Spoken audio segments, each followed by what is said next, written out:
Ate, di ba tumawag kanina si Mami? Oh. Hinahanap si Daddy? Oo. Nasaan na si Daddy? Ewan ko nga, mga oras na rin eh. Kaya nga eh.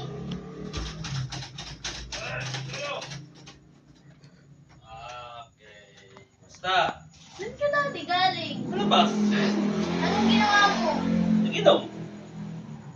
Oo, alak to ah. Alam ko. Ano yun? Kanina yung tawag si Mami. Wala yun. Sabi, Hinahanap ka. tungkol saan?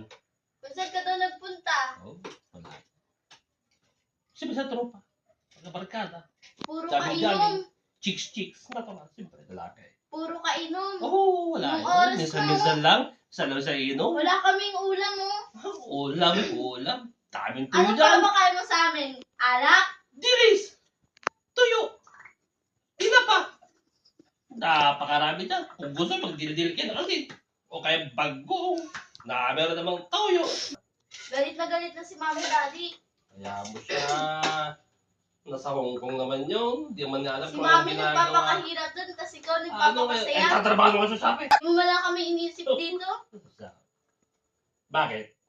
Naghapon ako sa trabaho. Siyempre, gusto ko rin yung happiness. Anak yun eh. Chicks. Marami mga chicks. Siyempre, ito ang buhay. Pag wala yung Tigil mo Reyna, na yan, Daddy. dapat maggala-gala naman si Harry. Siyempre. Dapat sa'yo, di na pinapainom. Naku po. Yan na naiinom. Sarap buhay ngayon eh. Kaya nga pinayagan ko pagkungkung si Mami para tayo. Di mo naman kami Oo. pinapayagan pag nagala. Tapos ikaw, inom ka ng inom, gala ka lang ng gala. Walang problema. Hindi ako malilate. Kayo malilate. Ako hindi. Di ba, Ma? Oo. Di ba? Basta si Ma, naiintindihan niya. Yan talaga. Basta mga lalaki. Ibang usapan. Susumbong kita kay Mami. Ibang usapan pag lalaki. Di ba sumbong ka?